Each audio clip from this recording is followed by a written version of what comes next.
To our channel. आज हम देखने वाले हैं line by line explanation of the poem a tiger in the zoo. तो यहाँ पे क्या है, this poem contrast a tiger in the zoo with tiger in its natural habitat. The poem moves from zoo to jungle and back again to the zoo. ठीक है, तो यहाँ पे वो यही कह रहे हैं कि पहले वो आपको ज़ू के बारे में बताएंगे, फिर जंगल के बारे में और फिर अगेन ज़ू के बारे में कि टाइगर अलग अलग अपने अलग अलग जगहों पे कैसे रहता है। He stalks in his vivid stripes. Stalks का मतलब क्या होता है, when you try to move silently and slowly. तो जो टाइगर जो है वो कोशिश कर रहा है अपने आसपास जो है साइलेंटली और स्लोली मूव करने की इन हिज विविड स्ट्राइप्स। विविड का मतलब होता है ब्राइट, और स्ट्राइप्स का मतलब जो टाइगर पे स्ट्राइप्स काइंड ऑफ होती है ना, वो यहाँ पे स्ट्राइप्स है। The few steps of his cage. वो अपने पिंजरे के अंदर सिर्फ कुछ कदम ही चल पा रहा है। On pads of velvet quite. On pads मतलब यहाँ पे क्या हो गया कि जो हमारे पैर के तलवे होते हैं, जो हम हिंदी में कहते हैं, तो और एक तरह से हम कह सकते हैं लोअर एरिया ऑफ फीट, वो जो है टाइगर का एक वेलवेट की तरह होता है। वेलवेट की तरह होता है और वो बिल्कुल वेलवेट बहुत सॉफ्ट काइंड ऑफ कपड़ा होता है, और वैसे उसके पैर के तलवे होते हैं। तो जब वो चलता है तो बिल्कुल भी साउंड जनरेट नहीं होती, बहुत क्वाइट होता है। तो इसलिए यहाँ पे कहा जा रहा है कि वो बहुत ज़्यादा क्वाइटली मूव कर रहा है इन हिज क्वाइट रेज। और वो चुप है, वो कुछ कह नहीं रहा है, लेकिन वो गुस्सा है। कभी कभार होता है ना कि हम मतलब अपना गुस्सा रिप्रेजेंट करने के लिए बिल्कुल शांत रहते हैं, तो ये वैसे ही है। He should be lurking in shadows. उसे लर्किंग का मतलब होता है टू बी हिडन। लर्किंग का मतलब होता है टू बी हिडन। तो वो उसे जो है इन शैडो का मतलब क्या है कि उसे तो भाई छुपना चाहिए। Sliding through long grass.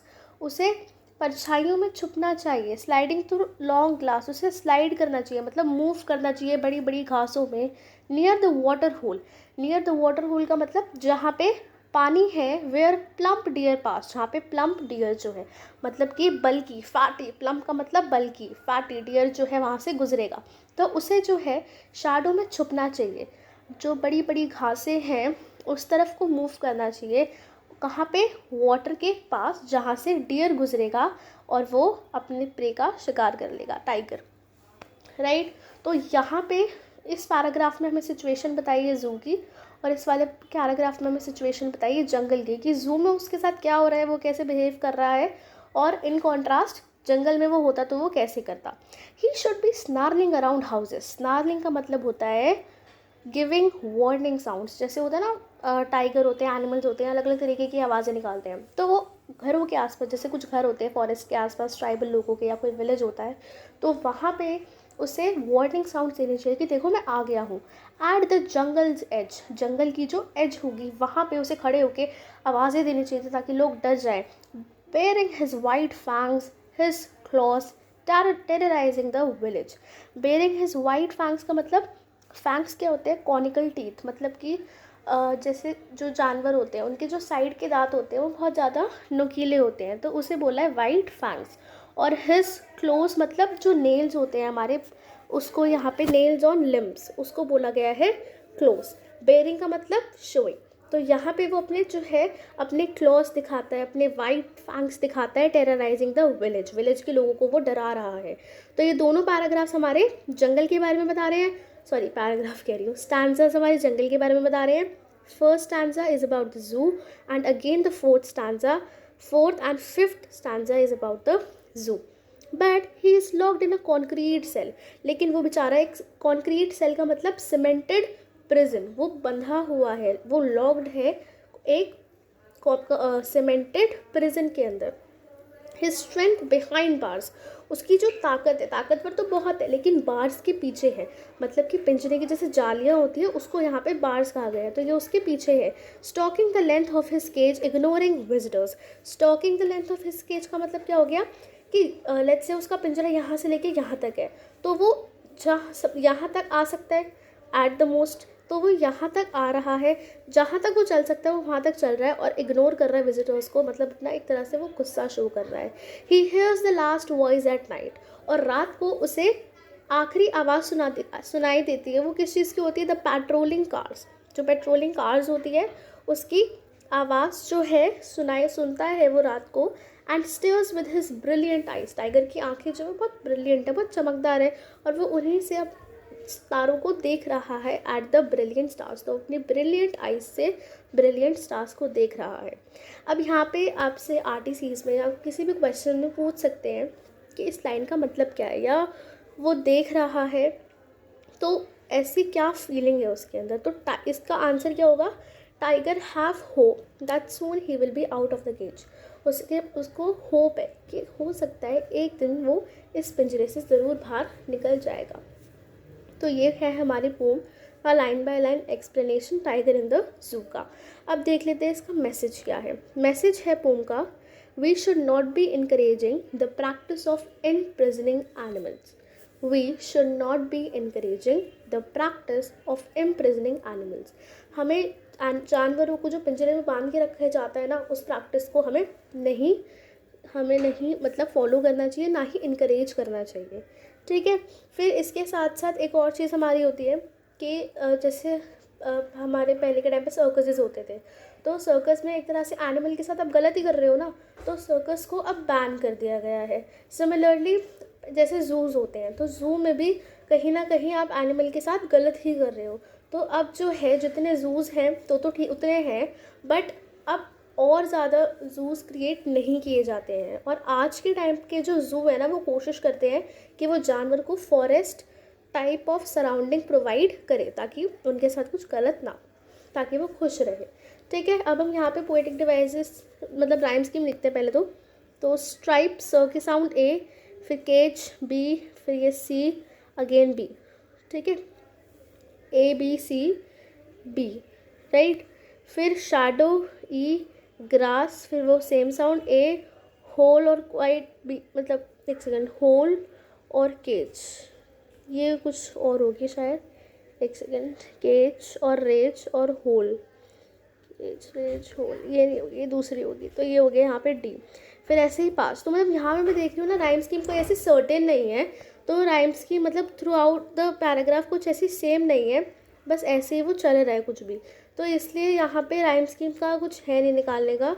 और अगर आपको वैसे राइम स्कीम निकालनी तो आती है, तो इधर जो है जो भी स्टैंडर्ड्स है अगर आरटीसी में पूछ लिया जाता है तो हम लास्ट वर्ड के साउंड के अकॉर्डिंग राइम स्कीम निकाल ही लेंगे, क्योंकि राइम स्कीम जो है इस पोम की सर्टेन नहीं है। ऐसा नहीं है कि स्टांजा 1 में राइम स्कीम जैसे ए बी लेट से फॉलो हो रही है तो नेक्स्ट में भी वही हो, फिर थर्ड में भी वही हो, तो वो राइम स्कीम अगर होती है तो हम कहते हैं कि राइम स्कीम सर्टेन है। बट वैसे ये अनसर्टेन है, तो राइम स्कीम इसमें पोम में एज सच नहीं है कोई, लेकिन पूछी जा सकती है इन द सेंस, पर हर एक स्टैंजा की तो है ना राइम स्कीम कुछ ना कुछ, इंटायर पोएम की नहीं है, बट स्टैंजा वाइज हो सकती है। उसके बाद हम आ जाते हैं हमारे पोएटिक डिवाइसेस पे। अब पोएटिक डिवाइसेस में क्या है, सबसे पहले तो ये जो पूरी पोम है ना, ये इमेजरी पोएटिक डिवाइस की है। इमेजरी मतलब इमेजिनेशन। एक बात बताओ, क्या टाइगर बात कर सकता है? क्या टाइगर अपना दुख बता सकता है? हम कह रहे हैं कि टाइगर को जो है लोगों को डराना चाहिए, स्नाल करना चाहिए, वार्निंग साउंड देनी चाहिए, लोगों को डराना चाहिए, पर टाइगर ने तो कभी आपको नहीं बताया ना कि ऐसा कुछ है। तो इंटायर पोम जो है वो इमेजरी है, वो हम सोच रहे हैं ऐसा कि ऐसा है।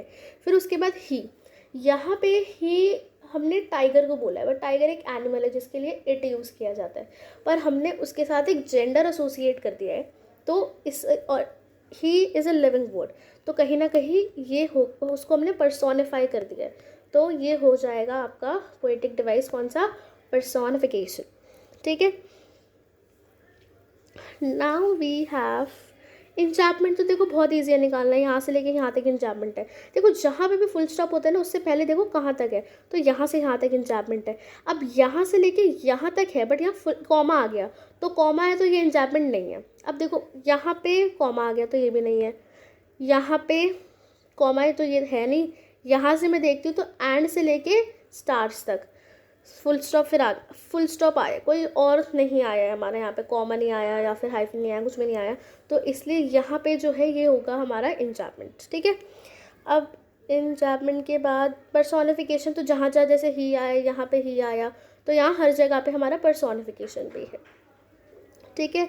उसके बाद आ जाते हैं हम मेटाफर। मेटाफर क्या होता है कि जब मैं कंपेयर करती हूँ लाइक जैसे कि यहाँ पे नहीं मेटाफर, हाँ जैसे कि पैड्स और वेलवेट, इधर ये रहा पैड्स और वेलवेट, मैंने उसके पैरों की तलवों को वेलवेट जैसे कपड़े से कंपेयर किया हुआ है, तो ये क्या है, मेटाफोर।